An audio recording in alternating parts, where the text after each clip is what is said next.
We tend to think of free markets as these super efficient machines, right? And most of the time, they are. But every once in a while, that machine sputters and breaks down. It gets things so wrong that it creates what economists call a market failure. So, what does that actually look like in the real world? Okay, let me ask you this. Imagine your professor puts this exact question on your final exam. And this is a real thing, by the way, from a class at the University of Maryland. Now, if you pick the 2 points, you're pretty much guaranteed a nice little boost. But man, that 6-point option is so tempting, isn't it? The best outcome for the whole class is for everyone to cooperate and just take the 2 points. But the best outcome for you, individually, is to gamble and go for the 6. So what's it going to be? Yep, just as you might guess, in the real experiment, way too many students rolled the dice for the 6 points. They blew past that 10% limit, and the result? The entire class got nothing. 0. This little game perfectly captures that constant tension between our own self-interest and what's best for the group. So that little classroom game, it's not just some abstract puzzle. It's actually a perfect, tiny snapshot of a huge problem that plays out in our economy every single day. And that problem is market failure. And that brings us to the core concept for today, market failure. It's when the very thing that's supposed to make markets work, everyone acting in their own self-interest, actually ends up making everyone worse off. The market, left to its own devices, just fails to put resources where they would do the most good, leading to a huge waste. This kind of thinking leads directly to something called the free rider problem. Just imagine if your town's fire department was funded by voluntary donations. You'd know that if your house caught on fire, they'd still show up, right? Whether you paid or not. So, be honest. What's your real incentive to chip in? You're tempted to let everyone else cover the bill. But if enough people think that way, well, suddenly there's no fire department for anyone. Okay, so goods like fire protection, they fall into this special category that economists call public goods. And the reason free markets totally fail to provide them is because they have these 2 very specific qualities that make it almost impossible for a private company to make any money off of them. So there are 2 big reasons for this. First, they're non-excludable. That's just a fancy way of saying you can't stop someone from using it, even if they don't pay. Think about national defense. You can't exactly turn off the missile shield over one person's house. And second, they're non-rivalrous. My using it doesn't stop you from using it. My enjoying a public park doesn't use it up for you. For a private company, that's a total business nightmare. How do you sell something you can't stop people from getting for free? And this core problem, this incentive to be a free rider, it doesn't just pop up with services we try to create. It also leads to another classic market failure when we're all taking from a shared resource. This is what's known as the tragedy of the commons. Let's walk through how this downward spiral happens. Imagine a smart, conservation-minded fisherman. He decides to leave some fish in the water so they can reproduce for next year. Great idea, right? Well, what happens? The next day, some other fisherman comes along and just scoops up all those fish he left behind. Our first guy learns a tough lesson. He gets 0 benefit from conserving. His only rational choice now is to catch as many fish as he can, as fast as he can, right up until the whole fishery collapses for everyone. So, what's really going on here? What's the deep down cause behind all these failures? Well, it all comes down to the prices. The prices are sending the wrong signals because they are completely ignoring these huge, unseen costs and benefits.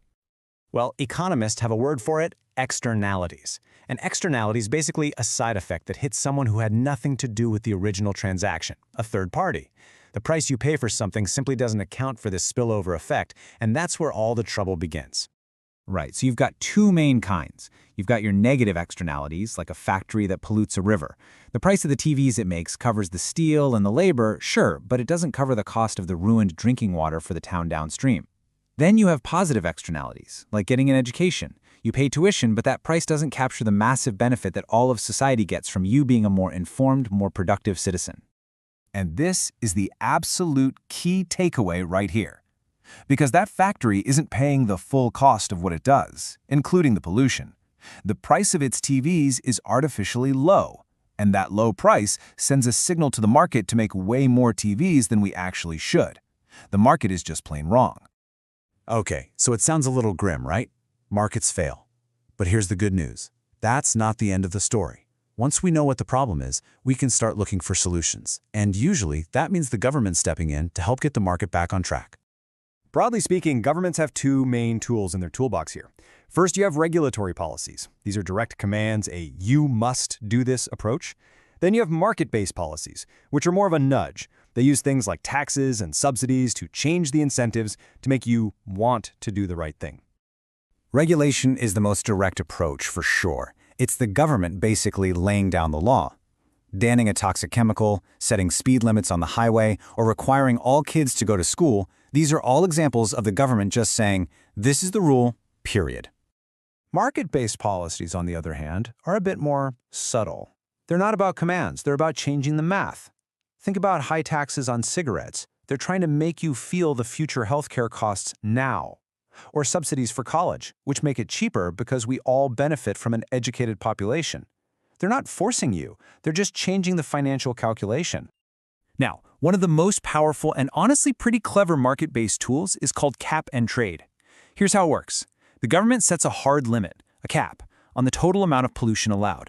Then it issues permits. If your company can figure out a cheap way to cut pollution, you can sell your extra permits to another company that's struggling. It creates a real financial incentive to innovate and be cleaner. So you might be wondering, does this stuff actually work? Well, yeah, big time. The U.S. cap-and-trade program to fight acid rain was a massive success. The data shows that for every single dollar the program cost, it generated over $40 in benefits. I mean, think about that, a 40-to-1 return. That's just incredible. All right, so let's zoom out. When you put all these pieces together, public goods, the tragedy of the commons, externalities, you start to see how they scale up into some of the absolute biggest challenges we face as a planet. Remember that extra credit problem from the beginning? Let's play it again, but this time the stakes are, well, a little higher. Every country in the world has an individual incentive to pollute just a little bit more to help its economy grow. But if every single country acts on that self-interest, we face the ultimate tragedy of the commons, a global climate crisis. It's the exact same dilemma, just on a planetary scale. And really, that brings us to the most important takeaway from all of this. Market failures are not an argument to get rid of free markets. They're just a powerful reminder that markets are a tool, and sometimes tools need a little guidance.